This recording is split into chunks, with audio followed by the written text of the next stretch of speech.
Hey, good Thursday morning, and thanks for checking out your latest long-range forecast update. Well, actually, a little bit shorter today, but with a brief update on some longer-term trends and some patterns that we're looking at. Michael Clark here with BAM Weather. Make sure you subscribe to the channel, share it with a friend if the video today brought you any value. Let's get right into it. Yesterday, I shared this map. If you want to go back and watch yesterday's video, it may be something to go back and look at. Just to kind of get your bearings in order and see what we talked about. But listen, this is the idea right now of a general area of concern, a rapid onset of a lack of rainfall and warmer temperatures as we get into the month of May. We're going to talk about kind of this here going forward. I want to show you the latest drought monitor update here as of this morning. And again, you can kind of see the early indications here of trying to do something, right? And then obviously you see the glaring part here of where it's been very, very dry. And so my concern is that it won't be easy, or won't be difficult, I'm sorry, to add to this. Just kind of a gut check in terms of where we're at. You look at the ensemble data over the next 2 weeks in terms of precipitation from normal. And everything really has a center of dryness really about through here, with the most intense dryness in terms of from normal precipitation.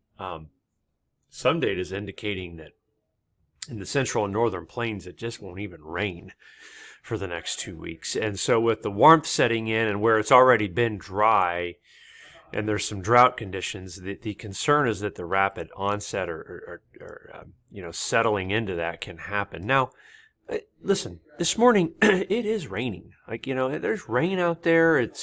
But a lot of people aren't planted yet, so that doesn't necessarily matter. Nonetheless, there's a swath of rain moving through. You can see the observed rainfall totals just in the last 24 hours have added to it here across portions of eastern Iowa, Illinois. Anything beneath the yellow is basically upwards to an inch. Yellow is an inch or more of rain. Nonetheless, there has been some rain. 7-day rain totals are remarkable down here across Oklahoma and Texas. Seeing colors on here that you don't normally see. Southwestern Oklahoma, almost 13 inches of rain. Totally crazy to see how much rain has fallen down there. But again, when you look at the time of year, April and May, you average the most rainfall. And so when you look at this, yes, there has been rain, but you're talking in terms of below averages for the time frame. So it's something to keep in mind is it's less than desired, if you will, in that regard. So I want to take you over to Synoptic, show you the forecast. This is the 10-day forecast here for rainfall from the evening European model. All right, a lot of this here, we'll back this out and go inside of basically about 5 days. A lot of that's the next 5 days as a cutoff upper level low wants to move in.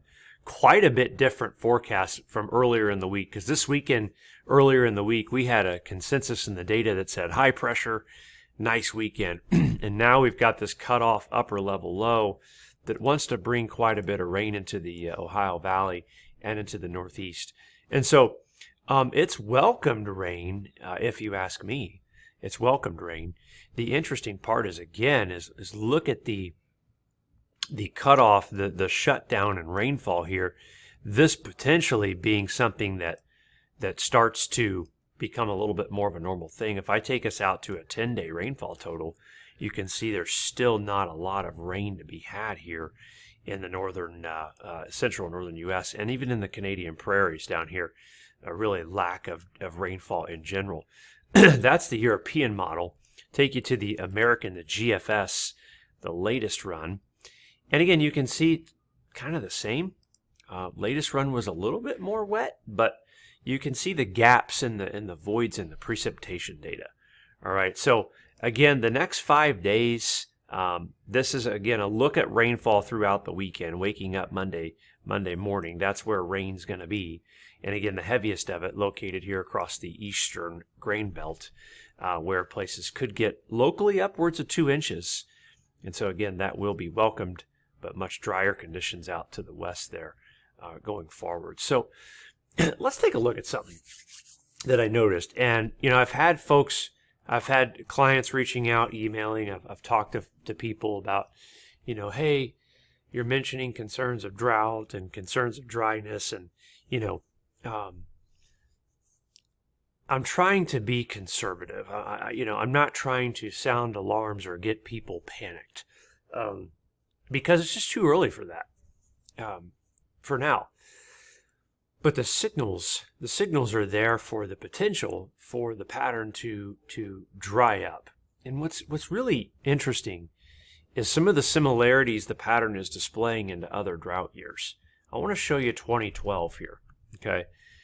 Just because, again, it's something that I'm saying, I need us all to be like grown, mature, responsible adults and understand I'm not saying we're repeating 2012, because that's not what I'm saying. I mean, you can take it for what you wanted, but I'm looking at similarities right now. I'm just researching, doing my due diligence in terms of what do I think, what's happening. Well, same period here in 2012 versus the forecast across the top for week 2.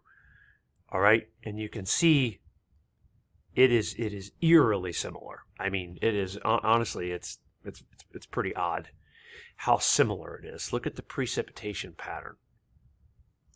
Yeah, it's eerily similar, with the exception of the Northeast, maybe.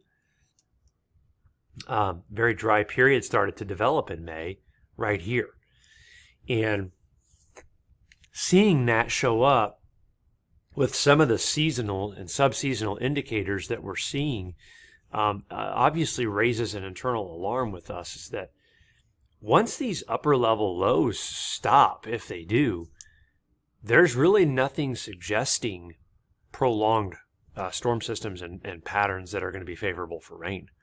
In fact, it's the opposite. When you look here at the week 3 and 4 outlook from the 13th to the 26th of May, the only thing that could maybe need to be adjusted, we'll update tomorrow morning. This is 2 days ago, but it may end up verifying a little cooler in here because of some upper level lows and a little bit wetter. But you're still looking at a much above normal temperature forecast for a large section of the country, including a lot of the growing regions. Now, if you look here into the precip, again, the adjustment might need to be that perhaps it's wetter like this, literally, probably about like that, and it's drier here if the upper level low activity continues. I'm going to do a D for drier and a W for wetter on those risks. But my point is, that's our only hope, really, for precipitation the next couple weeks, at looking at subseasonal pattern drivers. So we looked at top analogs right now. What do we think are the leading analog years right now that are most recent? I've heard some people throw around some crazy years, for example, I've heard that some meteorologists are telling folks that reminds them of 1968. The pattern is a polar opposite of 1968. It's actually mind-numbing to think that someone could think that. You just got to be careful with what you hear out there. There's just so much horrible information. It's unbelievable.